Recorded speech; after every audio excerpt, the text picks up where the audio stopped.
تو انہوں نے جو لوگوں کو دین دیا، لوگوں کو دین کی قدریں، تو یہ ان کو ملا کہاں سے؟ تو پھر بات وہی آتی ہے کہ آغوش مادر کی تربیت اثر دکھاتی ہے۔ اگر انہوں نے 70 ہزار لوگوں کو دین کے لیے بلایا اور لوگ کھچے چلے آئے، اور پھر 4 ہزار لوگ ایک مجلس میں وہ واصل باللہ ہوتے چلے گئے، تو ہم اگر دیکھتے ہیں جب وہ گھر سے حصول علم کے لیے نکلتے ہیں تو ماں ان کی آستین میں 40 درہم سی دیتی ہے، اور ساتھ یہ تاکید کرتی ہے کہ بیٹا تو نے جھوٹ نہیں بولنا ہے۔ اللہ اکبر۔ پھر راستے میں جب قافلہ لوٹا جاتا ہے تو ایک بچہ سمجھ کے کس کے پاس کیا رکھا ہوگا، کوئی تلاشی بھی نہیں لیتا۔ گزرتے سرے راہ ہی ڈاکو پوچھ لیتا ہے آپ کے پاس بھی کچھ ہے؟ تو کہتے ہیں ہاں میرے پاس بھی 40 درہم ہے۔ تو وہ حیرت زدہ ہو کے رک جاتا ہے کہ بھلا چوروں اور ڈاکوؤں کو بھی پیسے بتائے جاتے ہیں؟ تو وہ تلاشی لیتا تو آستین میں سیے ہوئے 40 درہم دستیاب ہوتے ہیں، تو اپنے آقا کے پاس لے جاتا ہے کہ یہ بچہ ہے، ہم صرف نظر کر کے گزر رہے تھے، بس چلتے چلتے پوچھ لیا کہ تمہارے پاس بھی کچھ ہے؟ تو اس نے کہا کہ 40 درہم ہے۔ تو تلاشی لی تو واقعی 40 درہم، یہ کوئی انوکھا سا بچہ ہے۔ تو وہ ڈاکوؤں کا سردار پوچھتا ہے کہ ڈاکوؤں سے تو پیسے چھپائے جاتے ہیں اور تم نے بتا دیا، کہا میری ماں نے کہا تھا جھوٹ نہیں بولنا، یہ میری ماں کی نصیحت تھی اور میں اس نصیحت پہ کھڑا ہوں۔ اللہ اکبر۔ اس کی آنکھوں سے آنسو جاری ہو گئے کہ یہ ایک بچہ ہو کہ ماں سے کیا گیا عہد توڑتا نہیں ہے، اور ہم اللہ سے کیے ہوئے وعدے توڑ رہے ہیں اور پامال کر رہے ہیں۔ تو کہا کہ آپ ہاتھ بڑھائیے، ہم آپ کے ہاتھ پہ ہی توبہ کرنا چاہتے ہیں۔ آپ فرماتے ہیں سب سے پہلے لوگ جو میرے ہاتھ پہ تائب ہوئے وہ ڈاکو تھے۔ اب مجھے بتائیے، یہ حصول علم کا بھی راستہ ہے، ابھی عالم بننے جا رہے ہیں، اس کے بعد تصوف کی کٹھن وادیوں میں قدم رکھیں گے، چلا کشی کریں گے، مجاہدے کریں گے، اور اس کے بعد وہ مقامات رفیع نصیب ہوں گی، لیکن ابھی بچپن میں جا رہے ہیں تو یہ عالم ہے، اور جب علم حاصل کر کے واپس آ رہے ہوں گے تو پھر عالم کیا ہوگا۔ اور آپ جانتے ہیں کہ آپ کے والد گرامی اللہ اکبر حضرت عبداللہ صومعی، وہ ایک بہت بڑا نام ہے، نہر کنارے وضو کر رہے تھے، اور وضو کرتے کرتے پانی میں بہتا ہوا ایک سیب آیا، اس کو اٹھا کر کے بھوک کی شدت تھی، کھا لیا، کھا چکے تو یاد آیا یہ تو میرا تھا ہی نہیں، یہ تو مال لقطہ تھا، تو میں نے اس کو کھا لیا۔ کیوں کھایا؟ مجھے کس نے حق دیا تھا کہ وہ مال لقطہ لے لوں اور اس کو اپنے پیٹ کا لقمہ بناؤں؟ خیر، جس سمت سے پانی آ رہا تھا اسی سمت پہ چل پڑے۔ بہت دور جا کے دیکھا کہ ایک باغ ہے سیبوں کا جس کی شاخیں لٹک رہی ہیں پانی میں، سمجھ گئے کہ یہاں سے ٹوٹا ہوگا، گرا ہوگا، تو باغ کے مالک کے پاس گئے، آپ سے ملنا ہے ابو۔ اس نے بڑا اعزاز دیا، کہا جی بتائیے۔ اس نے کہا کہ بتائیے کس کام آئے ہو؟ اس نے کہا کوئی آیا ہے، اس کو کچھ چاہیے ہوگا۔ تو کہا حضرت آپ کے باغ کا ایک سیب میں نے کھایا ہے، اور وہ ایسے وضو کر رہا تھا تو بس غلطی سے میں نے کھا لیا ہے، تو اب اس کا کیا ہرجانہ ہے میرے ذمہ؟ اس نے غور سے دیکھا کہ یہ کوئی معمولی بات ہے جو کر رہے ہیں۔ اس نے کہا، اس کے تیور بدل کے، پہلے تو مہمان نوازیاں تھی، کہا نہیں ایسے نہیں معافی ملے گی۔ کہا کیسے معافی ملے گی؟ کہا 12 سال میرے باغ کی گوڈی کرنی پڑے گی۔ ایک سیب کے بدلے 12 سال؟ لیکن وہ بھی کوئی صاحب نظر تھے، اور وہ بھی اس دوران ان کی تربیت کرنا چاہتے تھے اور انہیں دیکھنا چاہتے تھے، تو کہا کہ 12 سال تمہیں میرے باغ کی گوڈی کرنی پڑے گی۔ تو تیار ہو گئے کہ ٹھیک ہے، وہ میرا گناہ تو دھل جائے گا، تم معاف تو کر دو گے۔ آج غوث پاک کی 11ویں پکانے والے دیکھیں وہ کس مال سے پکا رہے ہیں۔ یہ میں غوث اعظم کے والد کی کہانی سنا رہا ہوں۔ اللہ اکبر۔ 12 سال گوڈی کر رہے ہیں، 12 سال۔ 12 سال کے بعد ایک دن باغ کے مالک نے کہا کوئی سیب توڑ کے لاؤ، تو وہ سیب توڑ کے لے گئے، تو وہ بھی کچا ہی تھا، وہ اس طرح کا پختہ نہیں تھا جس طرح کہ توڑ کے پیش کیا جاتا ہے۔ تو کہا 12 سال ہو گئے میرے باغ میں کام کرتے ہوئے، تمہیں ابھی تک یہی نہیں پتا چلا کہ اچھا سیب کون سا ہوتا ہے؟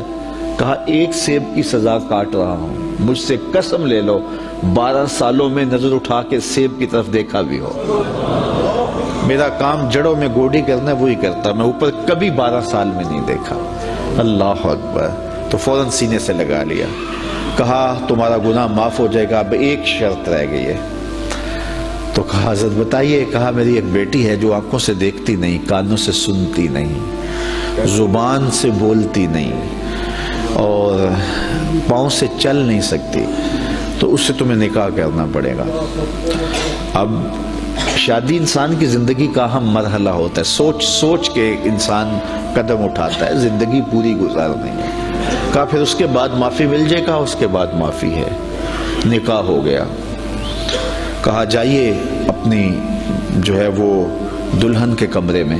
جہاں گئے تو وہاں صحیح الاعضاء ایک خاتون، ایک لڑکی منتظر تھی، تو واپس دوڑ آئے اور دوڑتے ہوئے جو ہے وہ ماتھے پہ دروازے کی چگاٹ جو تھی وہ دروازے پہ لگی۔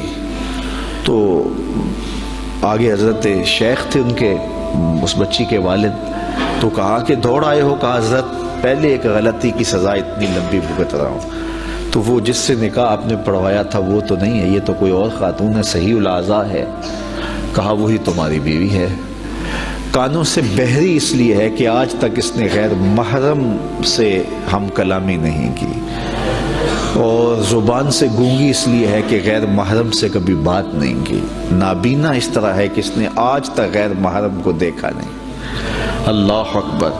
پاؤں سے اپاہج اس طرح ہے کہ آج تک یہ جو ہے وہ غیر محرم کی طرف چل کے نہیں گئی۔ یہ حضرت غوث اعظم کی والدہ بنی، اور یہ بزرگ جنہوں نے سیب کھایا تھا یہ حضرت غوث اعظم کے والد بنے۔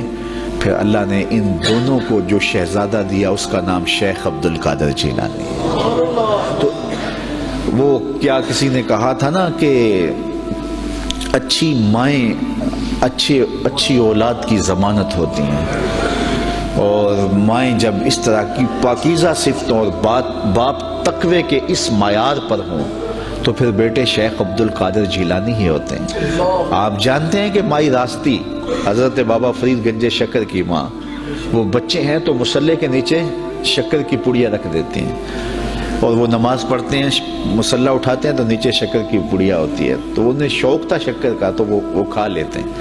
اللہ اکبر۔ تاکہ بچہ عادت اس کی پک جائے، پختہ ہو جائے نماز کی۔ امام غزالی نے احیاء العلوم میں لکھا ہے ہر عمل پہلے ریاکاری ہوتا ہے، پھر عادت بنتا ہے، پھر عبادت بنتا ہے۔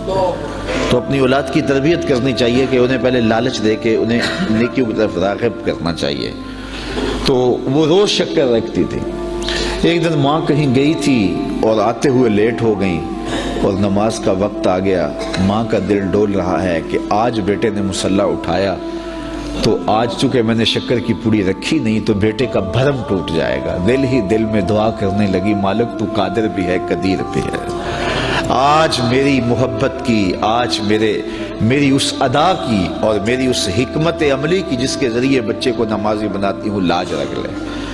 خیر واپس پلٹی، بیٹا نماز پڑھ چکا تھا، تو ماں نے جلدی سے کہا کہ بیٹا فرید نماز پڑھ لی؟ کہا امی نماز پڑھی، لیکن ماں کا دل ڈھولنے لگا کہ لیکن کے بعد کیا کہنے والا ہے۔ کہا لیکن آج جو پوڑی شکر کی ملی نا اس کا چاسی کوئی اور تھا، اس کا مزہ ہی کوئی اور تھا۔ تو ماں نے بیٹے کو گلے سے لگایا، کہا بیٹا پہلے پڑیا میں رکھتی تھی، اب تیرے رب نے رکھی ہے۔ اللہ اکبر۔ کیا آج کی ماں بیٹے کو نمازی بنانے کے لیے اس کے مصلے کے نیچے چاکلیٹ نہیں رکھ سکتی؟ آج اس کو نمازی بنانے کے لیے کوئی طریقہ اختیار نہیں کر سکتی؟